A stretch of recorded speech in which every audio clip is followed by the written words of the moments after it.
Hello, my people. Welcome back to Critics News with more update on as he take the go. Let's go straight today on Mazi Nnamdi Kanu's trial, the 7th day of May 2025. May we start with this very video. No time to waste time. Please don't forget to share, like, and subscribe. How are you? Good to see you. At the moment when you enter inside court, then it is different too. Yes, that way. Good morning. That's Kanu Agabi. Well done. How are you? How are you? Fine, nice to see you. Myself. No. Wow. Good guy.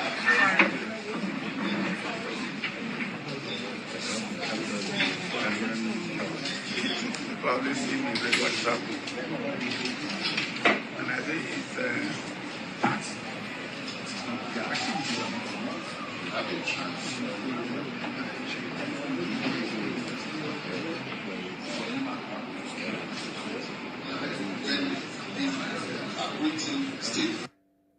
All right, my people. That was the entry of the leader of the indigenous people of Biafra, Mazi Nnamdi Kanu, inside court for Abuja. As the trial continues, they say they don't call witnesses, and in this time around, the matter no be small thing. They say that they brought in, what did they call them? They brought in the broadcast. They played some of the broadcasts when Mazi Nnamdi Kanu don't make in the past, according to the news and articles online. Let us quickly take a look at the matter here. According to the statement coming in, they say court scrutinizes Nnamdi Kanu's past video broadcasts, adjourns trial to May 8. They say adjourns trial to May 8, which is tomorrow. So every day now, because the chief judge told Mazi Nnamdi Kanu that he wanted the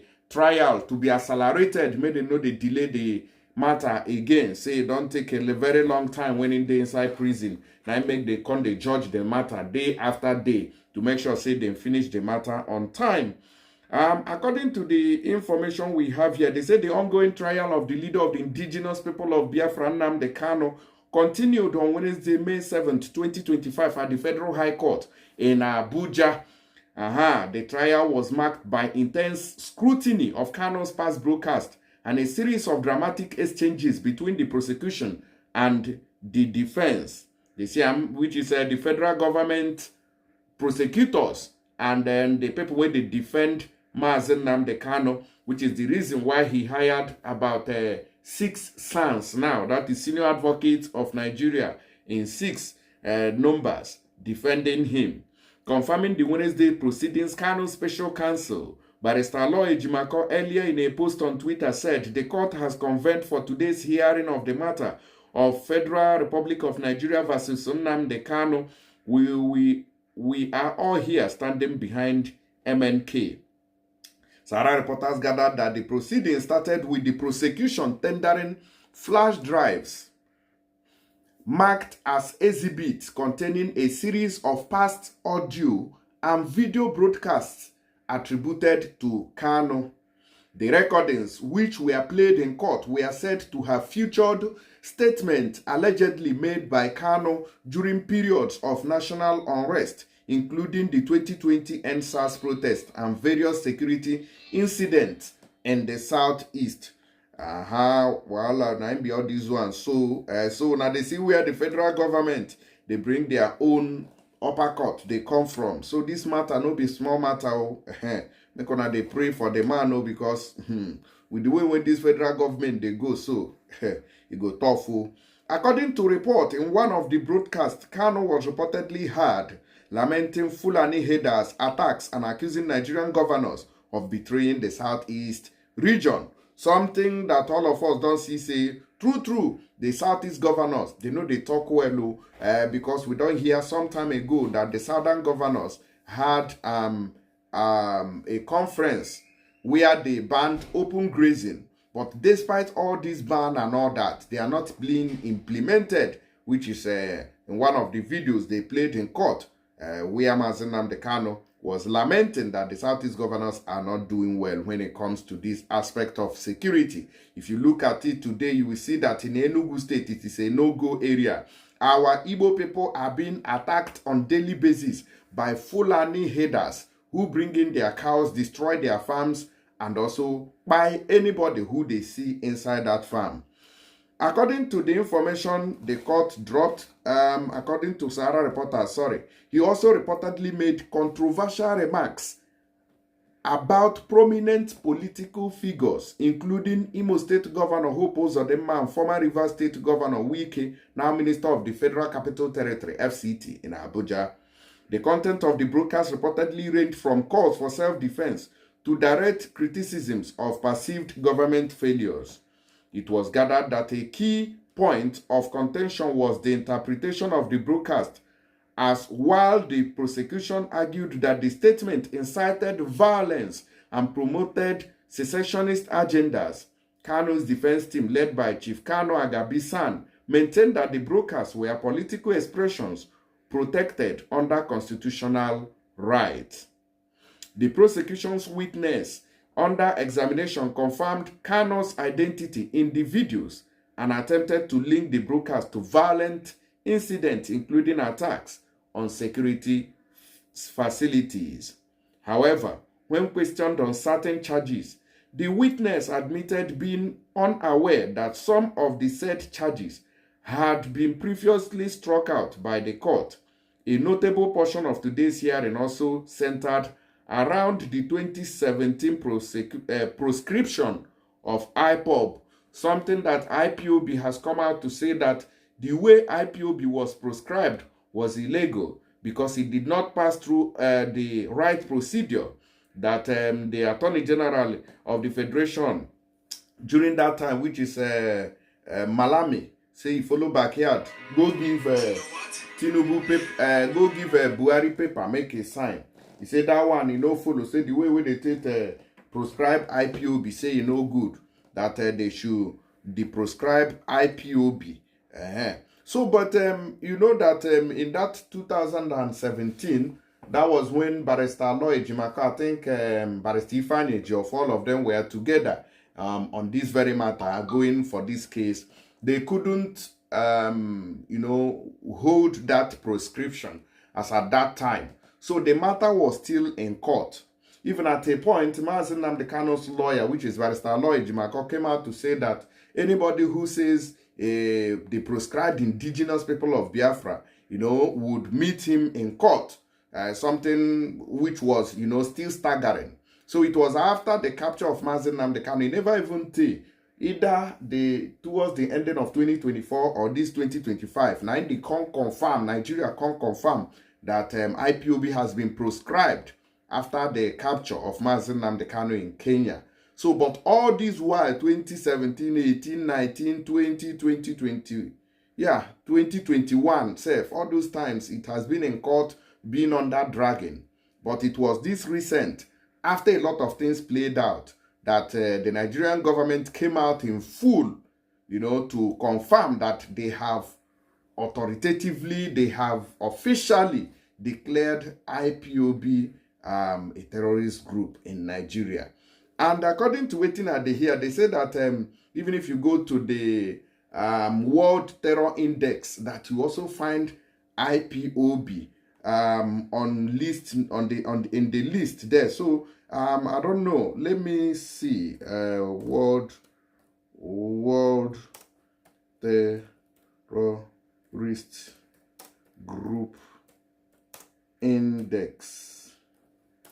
Let me see what I will see. Because somebody was making that and saying that IPOB was also in that very group. I don't know how truthful that is.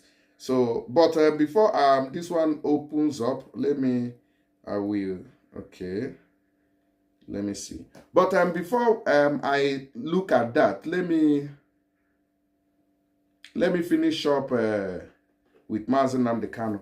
Anyways, in continuation with how it happened, they said the defense made no objections to the admission of the proscription document, but pointed out that the ban was imposed through an ex parte order without IPOB's legal representation at the hearing. So, which is what I told you earlier, because IPOB said that say they follow ex parte order to go prescribe IPOB. Say that IPOB's lawyers were supposed to, bring their own counter evidence to say that no, this is the reason why you cannot prescribe IPOB.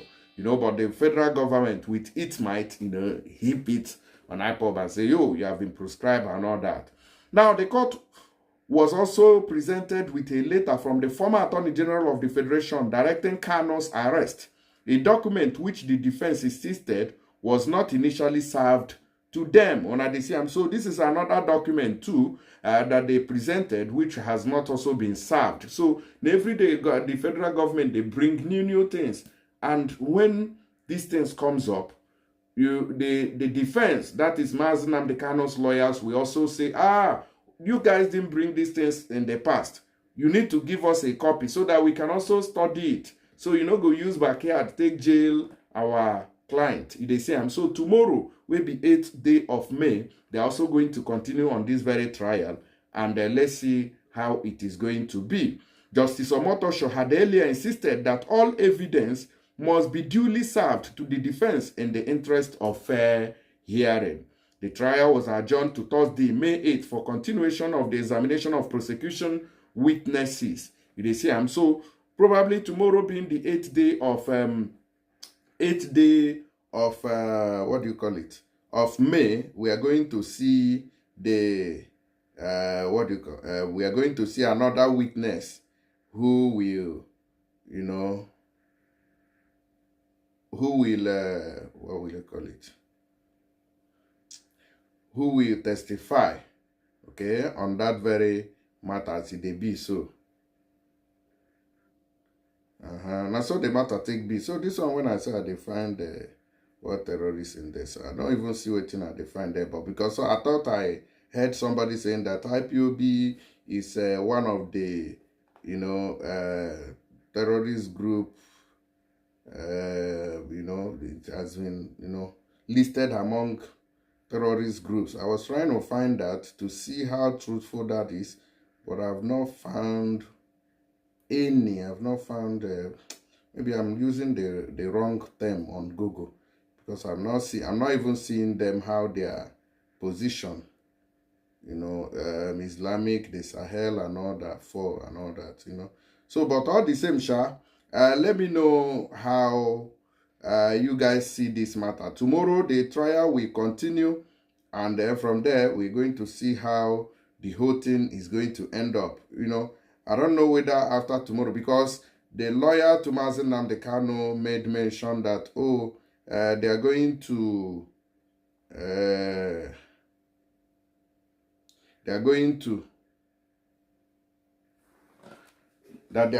to finish it up. This matter must end tomorrow. So let's see how it's going to be. Meanwhile, let's watch this video.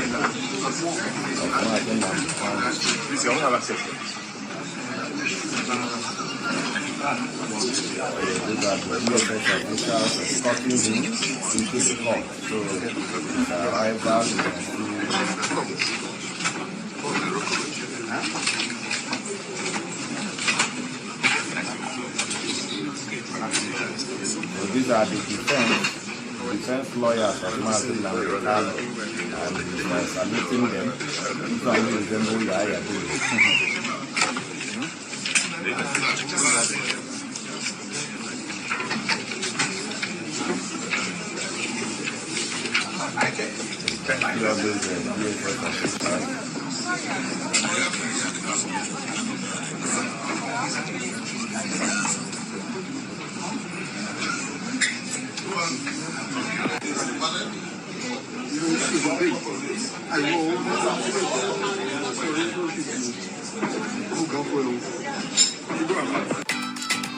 All right, federal government to make una remove all this wig when Oyibo people take come colonize us. I don't even know what in that wig self they do for there. Now so now they do all those wigs self.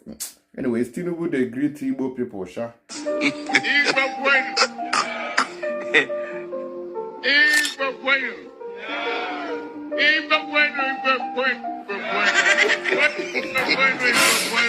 Hey!